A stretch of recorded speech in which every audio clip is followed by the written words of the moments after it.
आप सभी को जय मसीह की। प्रभु यीशु मसीह के नाम से मैं आप सभी का स्वागत करता हूं आज के वचन के लिए।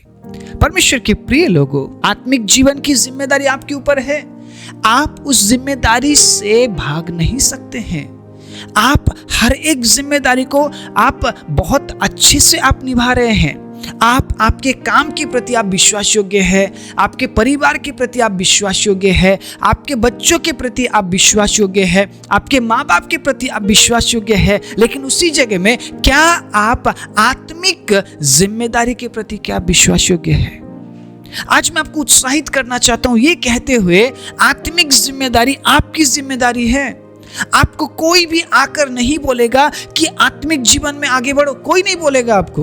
हाँ, आत्मिक जीवन से खींचने के लिए लोग बैठे हुए हैं, आत्मिक जीवन से आपको दूर करने के लिए लोग बैठे हुए हैं। आपको आत्मिक जीवन में वो बढ़ने नहीं देना चाहते हैं, वो नहीं चाहते हैं कि आप प्रभु के नजदीक जाए। ऐसे लोग आपके आसपास होंगे, लेकिन उसी जगह में आत्मिक जीवन में बढ़ाने वाले लोग नहीं मिलेंगे आपको।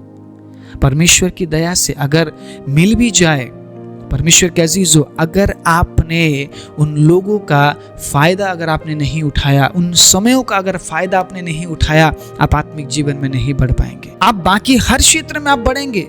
आप शायद आशीषित है, आप शायद अच्छे पिता है, आप शायद अच्छे बेटे हैं, आप शायद अच्छे पति हैं, आप शायद अच्छे पत्नी है, आप शायद अच्छे भाई है, आप शायद अच्छे बहन है, आप शायद कलीसिया में सब कुछ अच्छा कर रहे हैं। लेकिन क्या जो जिम्मेदारी, आत्मिक जिम्मेदारी आपके ऊपर है, उसमें आप अच्छे हैं?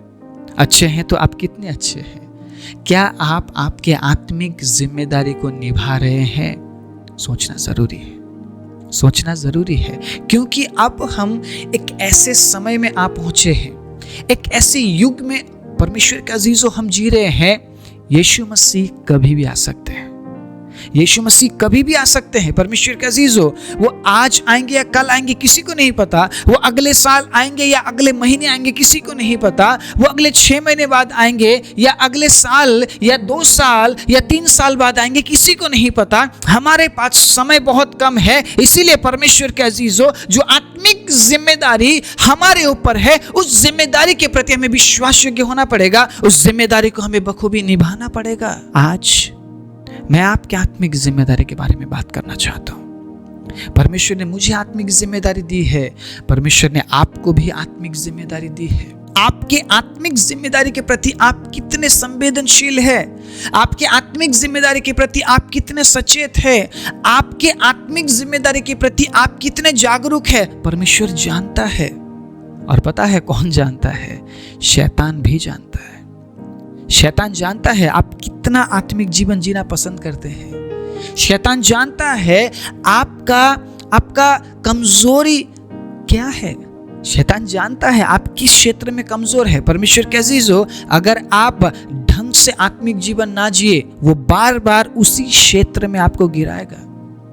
आप उठेंगे, आप आत्मिक जीवन जिएंगे, लेकिन जैसे ही आप कमजोर पड़ गए, वो गिराएगा आपको। क्योंकि वो जानता है आप आत्मिक जीवन कुछ समय के लिए जीते हैं, शायद संडे के लिए, शायद मंडे के लिए, शायद ट्यूसडे के लिए। आप हमेशा आत्मिक जीवन नहीं जी पाते हैं, वो जानता है। इसीलिए वो आपको बार बार गिराता है।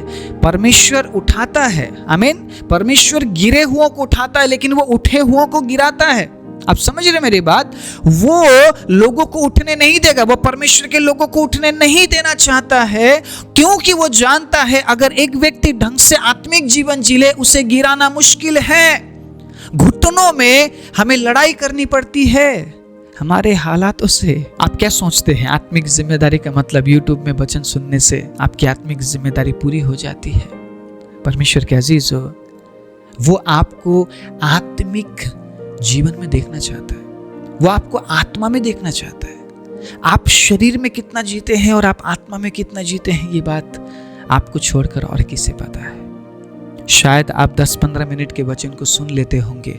मैं कहना चाहता हूं परमेश्वर के अजीजों, शायद ये एक माध्यम है आत्मिक जीवन में बढ़ने की, लेकिन आपकी जिम्मेदारी बस इस वचन को सुनकर पूरा नहीं होता है। आपकी जिम्मेदारी बस आकर वीडियो स्क्रॉल करके, वीडियो देख के, शॉर्ट वीडियो देख के परमेश्वर की महिमा करके पूरी नहीं होती है। परमेश्वर के अजीजों, हम ऐसे समय को भी जीकर आए हैं जहां पे कोई भी ऐसा माध्यम नहीं था। अभी इस माध्यम के लिए हम परमेश्वर को धन्यवाद देते, लेकिन मैं कभी भी आपसे ये नहीं कहूंगा बस आइए मेरे कहे हुए वचन को सुनिए और आपकी आत्मिक जिम्मेदारी पूरी हो जाएगी। नहीं, आपकी आत्मिक जिम्मेदारी आप जानते हैं क्या है। आपको कोई भी नहीं कहेगा बेटा या बेटी प्रार्थना करो, आपको कोई नहीं बोलेगा बेटा या बेटी बाइबल पढ़ो, आपको कोई नहीं बोलेगा बेटा या बेटी उपवास करो, आपको खुद करना है। अगर कोई आपको बोल रहा है तो आप उसके बोलने से उस काम को करेंगे, अपने मर्जी से नहीं। इसका मतलब आप आपकी जिम्मेदारी के प्रति जागरूक नहीं है, आप संवेदनशील नहीं है, आप नहीं चाहते हैं बाइबल पढ़ना, आप नहीं चाहते हैं प्रार्थना करना। एक व्यक्ति अगर आपको बोले भी, कितना दिन बोलेगा वो? 1 दिन, 2 दिन, 3 दिन, 4 दिन, 5 दिन, 6 दिन, 7 दिन, 8 दिन, 9, 10, 11, 12, 1 महीना, शायद 1 साल बोले। उसके बाद वो बोलने वाला व्यक्ति थक जाएगा, वो दोबारा आपको नहीं बोलेगा। और आपका जीवन ऐसा है कि कोई अगर आपको ना बोले तो आप उस काम को करेंगे नहीं। किसी के बोलने से अभी तक आप प्रार्थना कर रहे थे, किसी के बोलने से अभी तक आप वचन पढ़ रहे थे, किसी के बोलने से अभी तक आप उपवास कर रहे थे। आपने खुद क्या किया है? आपने अपने आप क्या किया है? आपका प्रेम प्रभु के लिए क्या बस इतना ही है कि प्रभु मैं आपसे प्यार करती हूँ बोलना इतना ही है काफी? इतना ही आप बोलकर आप संतुष्ट हो जाते हैं? आप उसे दिखाते क्या है? क्या आप उसे दिखाना चाहते हैं? परमेश्वर के अजीजों, आप समझ रहे मेरी बात, मैं क्या बोलने की कोशिश कर रहा हूं? आत्मिक जिम्मेदारी आपकी जिम्मेदारी है। कोई आकर आपको नहीं बोल सकता है कि भाई या बहन तुम ऐसा करो। हम वचन से उत्साहित जरूर करते हैं, लेकिन मैं आपके घर में आके आपको ये नहीं बोल पाऊंगा कि आपने आज बाइबल पढ़ा, आपने आज प्रार्थना किया, आप परमेश्वर के साथ जुड़े हुए हैं, क्या आप सत्य पर चल रहे हैं। मैं आकर आपको स्टेप बाय स्टेप अगुवाई नहीं कर पाऊंगा, और ना ही पवित्र आत्मा करता है। पवित्र आत्मा भी आपको फोर्स नहीं करता है, पवित्र आत्मा आपको अगुवाई करता है। बेटा क्या तू ऐसा करेगा? बेटी क्या तू ऐसा करेगी? अगुवाई। परमेश्वर के अजीजों, आपको फोर्स कोई नहीं करेगा। मसीह जीवन में आगे बढ़ने के लिए कोई आपको फोर्स नहीं करेगा, कोई आपको जबरदस्ती नहीं करेगा। हाँ, कुछ समय के लिए हमारे जो प्रियजन है वो आकर हमें बोलते जरूर है, पढ़ लिया करो, प्रार्थना कर लिया करो। परमेश्वर के अजीजों, ये बातें हमेशा नहीं होगी। आपके जिम्मेदारी के प्रति आपको जागरूक होना पड़ेगा। आप हर जिम्मेदारी के प्रति जागरूक हैं। आप आपके बच्चों की जिम्मेदारी के प्रति जागरूक है, आपके पत्नी, आपके पति, माँ बाप, भाई बहन, आपके काम, हर बात के जिम्मेदारी के प्रति आप जागरूक है। लेकिन आत्मिक जिम्मेदारी के प्रति आप जागरूक क्यों नहीं है? क्यों अभी तक आप वचन पढ़ते लेकिन समझ नहीं आता? इतना साल हो गया है, इतना साल हो गया है। प्रार्थना करते हैं तो प्रार्थना बस 10 मिनट का है, आराधना करते हैं तो आराधना में ना ही सुर है और ना ही ताल है। हम इतने साल से कर क्या रहे हैं? हम किस स्वर्ग में जाने के लिए हम तैयार हो रहे हैं? हम कहां जा रहे हैं? परमेश्वर के अजीजों, आत्मिक जिम्मेदारी के प्रति अगर हम जागरूक नहीं है, बस हम ये सोच रहे हैं यूट्यूब में वचन सुनकर मैं आत्मिक बन जाऊंगा या बन जाऊंगी, ये संभव नहीं है। परमेश्वर के अजीजों, मैं आपको कुछ समय के लिए उत्साहित कर सकता हूं, शायद 10, 15, 20, 25, 30 मिनट तक। उसके बाद का जो समय है वो आपका अपना समय है।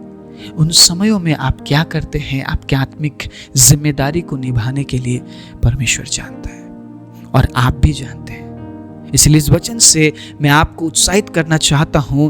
कुलुस्सियों 2 अध्याय उसके 6 आयत से सुनिएगा, बहुत ही सुंदर वचन है। अतः जैसे तुमने मसीह यीशु को प्रभु करके ग्रहण कर लिया, वैसे ही उसी में चलते रहो और उसी में जड़ पकड़ते और बढ़ते जाओ।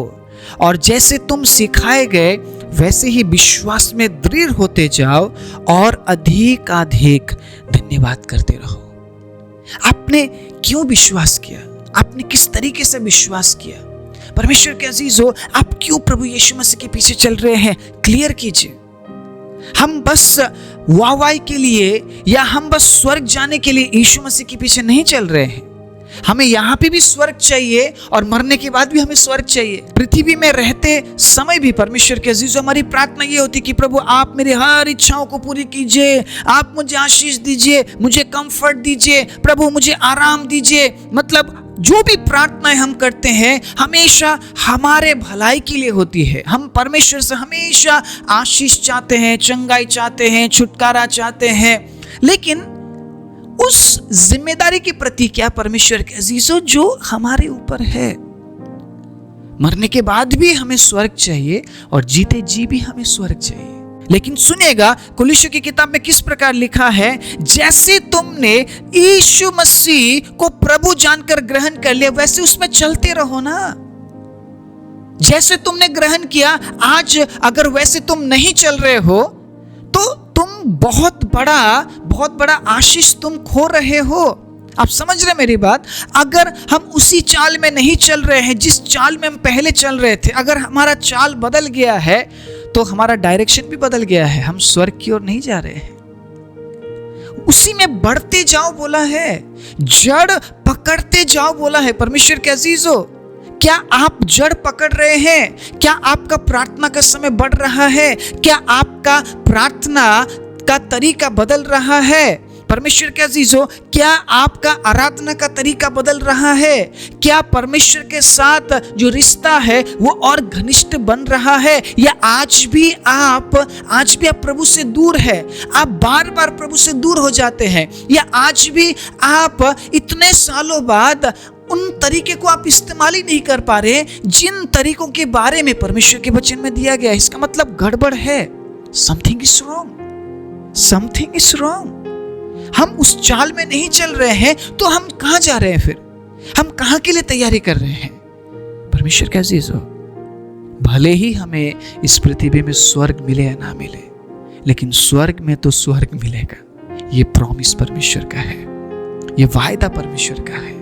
वो हमारे लिए मरा ताकि हम अनंत जीवन को प्राप्त कर सके। लेकिन अनंत जीवन को प्राप्त करने के लिए हमें उसमें जड़ पकड़ना पड़ेगा, हमें बढ़ना पड़ेगा, हमें उसी तरीके से चलना पड़ेगा। पहले तो प्रभु प्रभु प्रभु प्रभु यीशु, मैं मर जाऊंगा, मैं मर जाऊंगी, आपके लिए ये करूंगा, वो करूंगा, ये करूंगी, वो करूंगी। लेकिन जैसे ही कुछ साल हम चलते रहे, हमारा चाल बदल गया है, हमारा जो चाल चलन है वो चेंज हो गया है, डायरेक्शन चेंज हो गया है। अब हम प्रभु प्रभु प्रभु नहीं करते हैं, अब हम आशीष आशीष आशीष, चंगाई चंगाई चंगाई, पैसा पैसा पैसा, ना बहुतायत, जीवन जीवन, इन्हीं चीजों के पीछे हम भाग रहे हैं। यीशु मसीह तो कहीं पीछे छूट गए।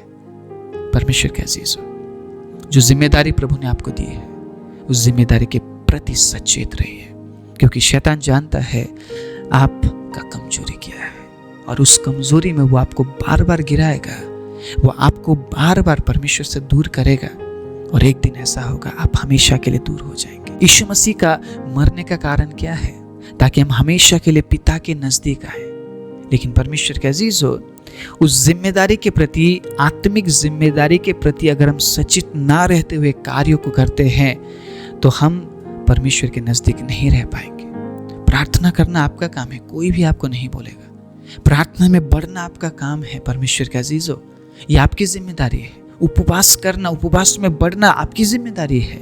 परमेश्वर के अजीजों, प्रभु के वचन को पढ़ना, समझना, परमेश्वर के वचन को समझने के लिए प्रार्थना करना, पवित्र आत्मा में भर के प्रार्थना करना, प्रभु के नजदीक रहना, सत्य का साथ देना, हमेशा परमेश्वर के वचन का आज्ञा पालन करना, ये आपकी जिम्मेदारी है। कोई भी आपको फोर्स नहीं कर सकता है, चाहे कितने ही बड़े कलीसिया में आप चले जाइए। कलीसिया बड़ा होने से कुछ नहीं होता है। परमेश्वर के अजीजों, आपको आपके आत्मिक जिम्मेदारी के प्रति सचेत होना पड़ेगा, तब जाकर आप आपके जीवन में चेंजेस और बदलाहट को देखेंगे। वचन इसलिए दिया जा रहा है ताकि आप आपकी जिम्मेदारी के प्रति सचेत हो। आपको सचेत होना पड़ेगा, आपको संवेदनशील होना पड़ेगा। आपका जिम्मेदारी है आत्मिक जिम्मेदारी। आत्मिक जिम्मेदारी आपकी जिम्मेदारी है। कोई आकर आपको आत्मिक नहीं बना सकता। आपको पवित्र आत्मा में भर के आत्मिक जीवन जीना है और प्रभु में बढ़ते रहना है। तभी आप आने वाले समय के लिए, उस अनंत जीवन के लिए खुद को तैयार कर पाएंगे। पहले खुद को तैयार कीजिए, फिर दूसरों को तैयार कीजिए। अभी जो समय है खुद को तैयार करने का, खुद को जांचने का, प्रभु में जड़ पकड़ने का, प्रभु में बढ़ने का समय है। और इस वचन से मैं आप सभी को यही कहकर उत्साहित करूंगा, अपनी जिम्मेदारी के प्रति सचेत रहिए, जिम्मेदारी को निभाइए, ताकि जिस राज्य के लिए प्रभु ने हमें चुना है उस राज्य में हम प्रवेश करते हुए हजारों साल के लिए परमेश्वर के साथ हम अनंत जीवन में आनंद मना सके। आइए अपने आंखों को बंद करें। राजाओं के राजा, प्रभुओं के प्रभु, सर्वशक्तिमान जीवित परमेश्वर, जिन्होंने आज इस वचन को सुना है प्रभु, वो अपने आत्मिक जीवन के प्रति सचेत और संवेदनशील बनने पाए। पवित्र आत्मा, आज मैं आपके सामर्थ को रिलीज करता हूं। प्रभु, आपके वचन में लिखा है आप हमें सामर्थ देते और उस सामर्थ से हम सब कुछ कर सकते हैं। उस सामर्थ से प्रभु हम आत्मिक जिम्मेदारी के प्रति हम सचेत हो सकते हैं। यीशु मसीह के नाम से वचन सुनने वाले सभी पर मैं आपके आशीष, छुटकारे की घोषणा करते हुए प्रार्थना प्रभु यीशु मसीह के नाम से मांगता हूं। आमीन।